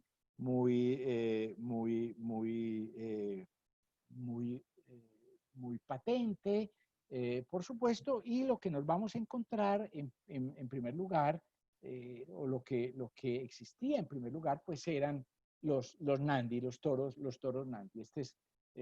Son dos, como he dicho, el otro está en la capilla que vemos detrás de esta. Veamos solamente pero miren, esto es, claro, es un animal sagrado. En este caso, pues uno no puede arrimarse a él, pero con mucha frecuencia en los templos hinduistas la gente se aproxima al Nandi y le habla al oído. Uno se puede aproximar al Nandi, hablarle al oído y se supone que el Nandi le transmitirá al señor Shiva pues lo que uno le ha dicho. Espléndida la decoración, espléndido los adornos del Nandi, como es absolutamente claro acá. Bueno, pero vamos un poco a estas franjas de decoración que son tan extraordinarias, y un poco vamos a intentar ubicarnos en ellas siguiendo un poco este esquema. Aquí no están todos los números en la imagen siguiente. El asunto es que aquí se ven un poco mejor, entonces enseguida veremos los otros. Hay una primera franja, que es la franja de los elefantes. Esa franja es, digamos así, la que sostiene todo el edificio. Los elefantes tienen distintas expresiones. Luego viene en realidad esa especie de representación mítica. Se supone que es un león. Que es el león, pues, que es la insignia de los Hoysalas, por aquello que había dicho de Sala, que golpea el león. Luego voy a saltar, aquí no se ve muy bien, ahora veremos una franja adicional en en la siguiente diapositiva veremos, pues veámosla de una vez y nos devolvemos y nos vamos devolviendo. Hay una franja pequeña, esta franja pequeña, la número 3, es una franja que tiene motivos naturales, como ven ustedes aquí, pero tiene también, en algunos casos hay bailarinas, hay músicos, hay motivos de la vida cotidiana, etc. Luego, en el número 4, lo que nos encontramos, tanto en la anterior como en esta, es lo mismo. Lo que nos encontramos en el número 4 son caballos y caballeros, pues caballos con sus jinetes en distintas actitudes. El número 5 repite el tercero, es de nuevo como esa especie, digamos, como si eso fuera como una especie de rollo, abierto, con motivos naturales, bailarinas, músicos, vida, vida, vida cotidiana, etc. El número 6 es sumamente importante porque es el friso principal donde aparecen narradas las escenas de los textos hinduistas, el Ramayana, el Mahabharata, etcétera, los textos védicos, estas que vemos aquí. Ahora veremos algunas un poco en detalle. En séptimo lugar, ahora sí, figuras mitológicas, son las llamadas macaras, figuras mitológicas que no reconocemos. En octavo lugar, aquí están más animales, aquí están fundamentalmente también los pavos reales que aparecen con mucha frecuencia, hasta el presente. El pavo real es la imagen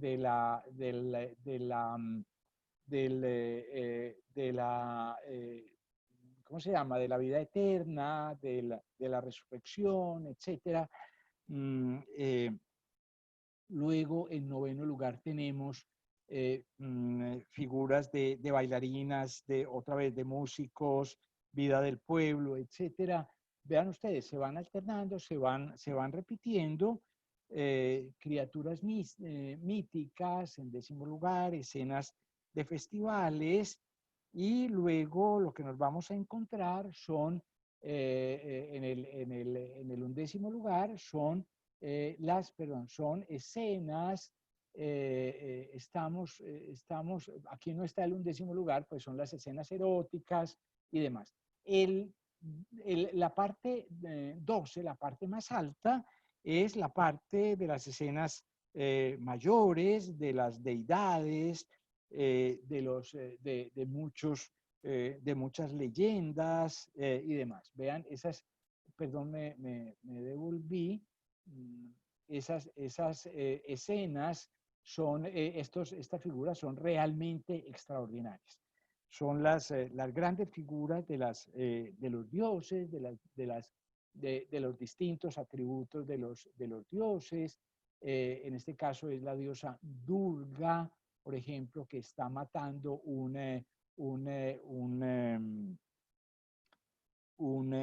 demonio en forma de búfalo, que es una de las escenas, pues, de esta diosa. Y luego, pues, cada una de esas escenas, pues, para nosotros es un poco difícil identificarlos, pero en este caso, pues, es el dios Shiva. El dios Shiva está acompañado siempre del toro. Aquí está el toro, y este personaje que vemos aquí a la izquierda nuestra es el dios Vishnu. En este caso concreto, pues es una figura, digamos, de guardián del templo. Es una de las mejor conservadas, a pesar de que tiene los brazos, se perdieron los brazos, pero miren ustedes la perfección de este trabajo. Bueno, voy a acelerar porque un poco esto es, pues, de lo que vengo hablando, de esa fila enorme, importantísima de dioses. Yo creería que aquí se comprende muy bien que esto debe ser trabajado en taller, y es luego, pues, colocado allí. Pues sería prácticamente imposible trabajar todo esto pues directamente sobre el muro. Otra imagen de ese mismo conjunto, con todos los, estamos siempre en el templo de Jalebidu y recuerden, siempre estamos pues en esta idea de que estamos girando, que estamos dando la vuelta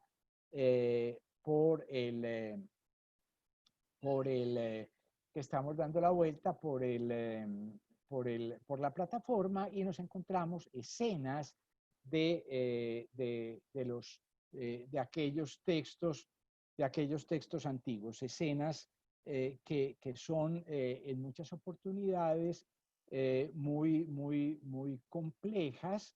Me pasé sin querer, me pasé una imagen que quería que viéramos un poco mejor. Esta escena es una escena del Ramayana, de nuevo, es una escena de batalla, ¿no es cierto? Lo que tenemos son aquí unos que se enfrentan con otros, del Ramayana o del Mahabharata. Si no me equivoco, esta escena, puedo estar equivocado, pero en alguna de estas escenas pues está contada pues aquello que ya conocemos, que es la historia que hemos mencionado en alguna otra oportunidad, la historia del Bhagavad Gita, de Arjuna que pelea contra sus primos. Es muy impresionante, muy bella la manera como se dan las flechas, ¿no es cierto? Este es todo el ejército, son los dos ejércitos que se están enfrentando y son todas las flechas, en este caso las flechas que van de aquí hacia el otro lado. Bueno, rápidamente para que avancemos sobre al tema final, miren ustedes el interior de uno de estos santuarios. Está siempre, además, es un santuario dedicado a Shiva, y está siempre el toro Nandi pues frente a él.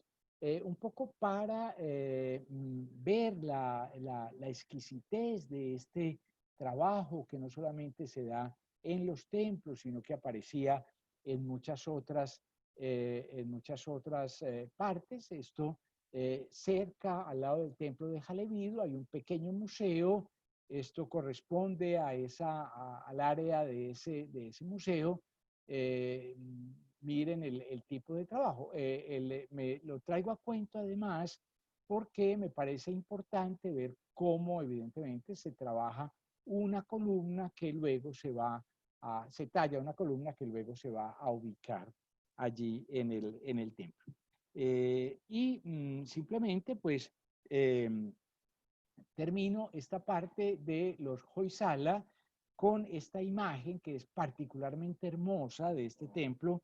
Es un templo distinto, es el templo Keshava, en una localidad que se llama Somnathpur, allí cerquita, siempre dentro de este mismo contexto Hoysala. Aquí es particularmente hermoso el techo, ¿no es cierto?, donde hay esta especie de cúpula que es sumamente rica, esta especie de shikara. Recuerden que habíamos utilizado esa palabra anteriormente. Bueno, y ya para terminar, los invito a que veamos algunas imágenes de la ciudad de Hampi. Hampi fue la capital del imperio Vijayanagara entre el año 1336 y 1565. La verdad es que la ciudad realmente siguió existiendo, pues la ciudad pues fue destruida por los mogoles en este momento, en esta época, pero había sido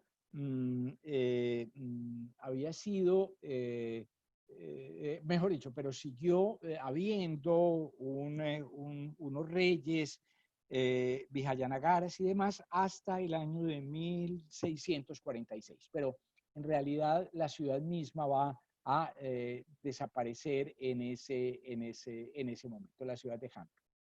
Hampi es una ciudad que está abandonada, es una ciudad que, bueno, existe una Hampi moderna, existen pues una serie de casas alrededor de los restos arqueológicos, pero básicamente la gran estructura de la ciudad está abandonada. Una ciudad gigantesca, una ciudad que tiene, yo no sé cuál será la superficie de Hampi, pero de un extremo a otro de la ciudad, las cosas más remotas están a 20 kilómetros unas de otras, las más distantes. Uno requeriría varios días, evidentemente, para recorrer esta ciudad. Hay partes de la ciudad que se encuentran, digamos, en uso, como por ejemplo este templo. Déjenme decir que cuando digo que era una ciudad muy grande, déjenme decir que era una ciudad enorme. En el año 1500, se considera que en el año 1500 era la segunda ciudad más grande del mundo después de Pekín, y era posiblemente una de las ciudades más ricas y una de las ciudades más ricas del mundo. Un asunto que es importante decir es que, como lo van a ver ustedes enseguida, pero como se ve al fondo también, es una zona muy rica en piedra, y eso es el material básico con el cual se trabaja. Este es un templo, se llama de Virupaksha. Es un templo dedicado a Shiva también, me parece. La piedra pues está ahí, casi que podría uno decir, pues, es que casi que no tenían que ir a buscarla. La piedra estaba prácticamente dentro de la ciudad y es evidentemente el material esencial con el cual se construye, como pueden ver ustedes acá. Llegar a la ciudad es absolutamente hermoso. Por supuesto, lo que vamos a encontrar es, en primer lugar, un gran templo, lo primero que visitaremos, un templo que está en uso, que tiene un Gupuram. Esto es el Gupuram, recuerden ustedes, es la puerta de ingreso, y esa puerta de ingreso pues va a ser el espacio en el cual se va a concentrar fundamentalmente la decoración escultórica. Imágenes, en este caso, en realidad, pues esto yo creo que está bastante restaurado. Este templo en concreto, siendo un templo en uso, está bastante restaurado. Déjenme decir sobre eso una cosa que puede ser importante, y es que nosotros tenemos una idea de los monumentos que implican la conservación del monumento. Nadie imaginaría, por ejemplo, que uno pudiera llegar a una iglesia románica en Italia y simplemente pues renovarla y volverla a pintar y lo que sea, ¿no? Nosotros decimos, hay que restaurarlo y se cuida, no sé cuántas cosas.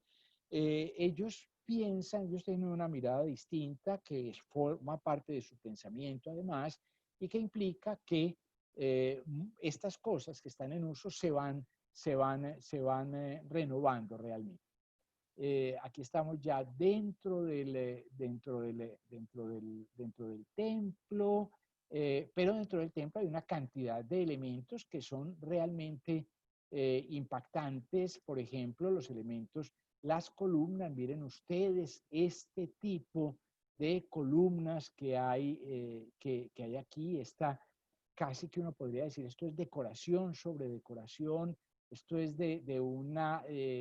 por supuesto, de un esplendor extraordinario. Esto no es posible sino en el seno de un imperio riquísimo que se puede dar el lujo de invertir tanto trabajo simplemente en una columna. Veremos otras inclusive más extraordinarias que esta. Estamos aquí estábamos aquí en el fondo, en ese en ese templo. Esta era la zona del mercado, la zona que la ciudad fue destruida por los mogoles, entonces ustedes se pueden imaginar que estos edificios han vuelto a ser levantados a partir de las ruinas y que más allá, al lado y lado, pues existen muchas otras ruinas que habría que recuperar. Se pueden seguir pues las bases, digamos, los cimientos de los edificios, y entonces volverlos a levantar y demás. Esta parte que estamos viendo y la que veíamos ahora un poco desde arriba es la zona del mercado de la ciudad. Estamos hablando de la segunda ciudad más grande del mundo en el año 1500. Es decir, esto era una cosa de proporciones monumentales, con muchos mercados, grandes avenidas, palacios, templos, etcétera, de extraordinaria riqueza. La ciudad está al lado de un río que de alguna manera la protege y entonces es posible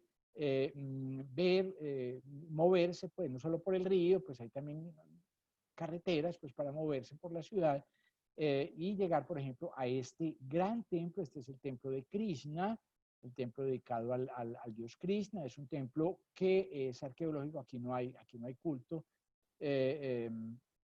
Un templo que pues un poco es la imagen de lo que ocurrió cuando llegaron los mogoles, y es que las cosas que eran de piedra, como las partes de abajo que ustedes ven aquí, pues se conserva mejor. Las partes en ladrillo fueron más atacadas, pudieron ser más destruidas y demás. Esto tampoco está cerca del Ganges, digamos así, pero esta era la capital de un imperio con el que pelearon los mogoles, ¿no es cierto? Aquello, Khajuraho, estaba ya, digamos, protegido por la selva, por eso se conservó posiblemente mejor. Y aquí vamos a entrar al templo de Vishnu, el Gupuram del templo de Vishnu. Este es el mercado, una gran avenida al frente del templo de Vishnu. Esta es esa gran avenida con el mercado, y luego aquí estamos en el interior. De nuevo, un tipo de construcción que es parecido al que nos encontrábamos en los Hoysalas. Efectivamente, pues aquí no había una gran cúpula, pero había una riqueza decorativa absolutamente extraordinaria. Enseguida, miren ustedes, esto que nos encontramos aquí fue encontrado de esta manera. Esto es una fotografía del año 1856. Efectivamente, este es el Gupuram por el que ya pasamos. Aquí está el templo que vamos a ver enseguida, y esto es un carruaje de piedra, que es este carruaje que ven ustedes acá. Quiero decir, eso era un carruaje ceremonial, pero es necesario decir que ese carruaje se movía. En este momento no se mueve porque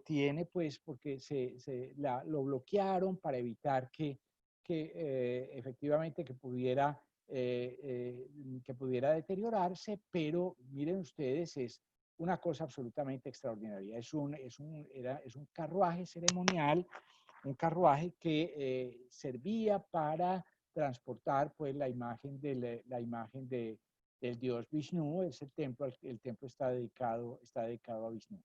Esto es un bloque de piedra, ¿no es cierto? Esto es básicamente un bloque de piedra, no completamente, porque aquí arriba pues además se ven los cortes y demás, pero esto es una cosa casi maciza, ¿no es cierto? Tiene una habitación interior para colocar la imagen del dios, pero es básicamente una construcción en piedra. Y esto son elementos del templo principal, imágenes del templo principal, en el que quisiera pedirles que observen la sofisticación y complejidad de cada una de las columnas.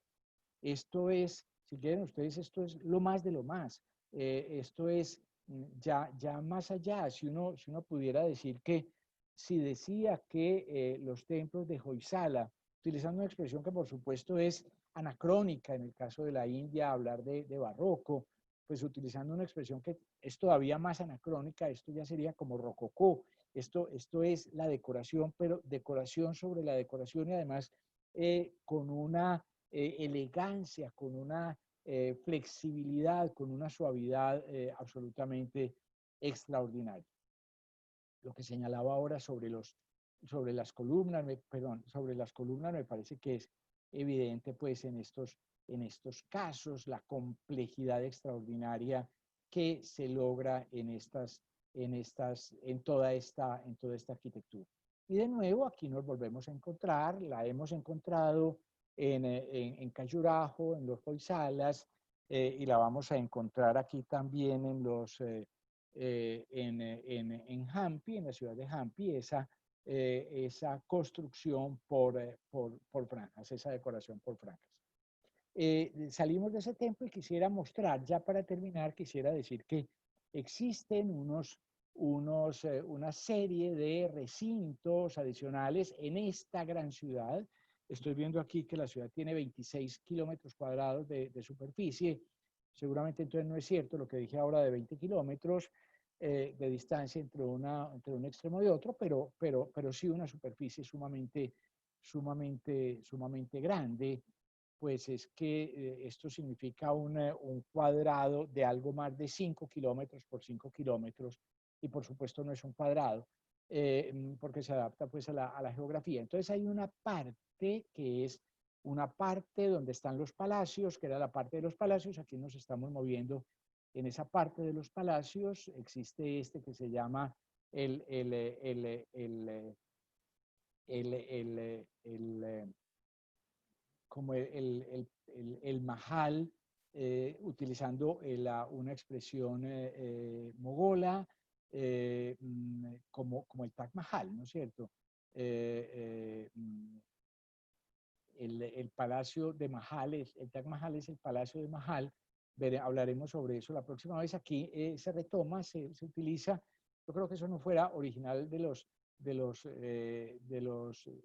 Vijayanagaras, pero bueno, evidentemente hay aquí una referencia a arquitectura que es distinta, a una arquitectura diferente. Esto es un poco ecléctico, son ya esos vínculos, esas relaciones con la arquitectura que nos vamos a encontrar después en los mogoles, o que se aproxima a la arquitectura de los mogoles. Estos son ¿cómo se llamarán? Las caballerizas, pero son de elefantes, las pesebreras de los elefantes en la zona de los palacios, una cosa absolutamente magnífica. Y termino en 2 minutos diciendo que existe toda una parte central que ha sido pues prácticamente destruida, como ven ustedes aquí, que corresponde a una plaza gigantesca, una plaza ceremonial gigantesca, donde se daban las grandes celebraciones, los grandes,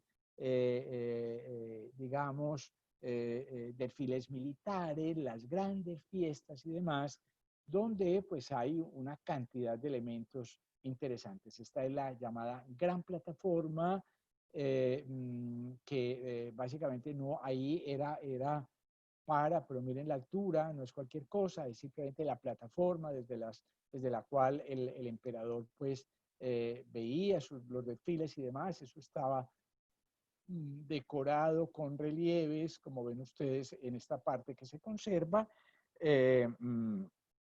Y luego pues nos vamos a encontrar que hay un sistema de agua que es sumamente rico. Este es el llamado baño de la reina, nada que ver con la reina. De hecho son piscinas públicas, piscinas digamos populares, pero sabemos que tenían además un cambio de agua, un cambio permanente de agua, que llegaba agua fresca, que se iba eliminando pues el agua sucia de manera permanente. Y termino con un par de imágenes que me parecen absolutamente espectaculares, que es esto, que en realidad pues era un depósito de agua, un depósito de agua, miren la estructura geométrica, un tipo de estructuras geométricas de este tipo aparecen en distintos lugares de la India, en este tipo de depósitos, pero me parece que tienen que ver mucho, o nos hablan mucho, pues, de unas culturas que tienen también, pues, una afición y un gusto enorme por la arquitectura, por la geometría, por las matemáticas, etcétera. Un gran imperio, este imperio Vijayanagara, destruido por los mogoles, y entonces un poco eso pues nos lleva a hablar de los mogoles, que será lo que haremos la próxima vez. Bueno, dejo aquí, yo creo que son esos 4 lugares: Ellora, Khajuraho, Belur y Halebidu, que quedan muy cerquita, y Hampi, que son absolutamente maravillosos. Yo quisiera decir, sin embargo, que esto queda en el estado, que actualmente, ya lo dije, en el estado de Karnataka, pero quisiera decir que ni de lejos hemos visto todos los sitios arqueológicos que hay en ese estado de Karnataka, que hay otra cantidad de dinastías, otra cantidad de reinos, otra cantidad de restos arqueológicos, muchos de ellos también patrimonio cultural de la humanidad, pues que no alcanzamos a ver. Bueno, yo dejo ahí, no sé si hay alguna pregunta, pues con mucho gusto intentaré contestar.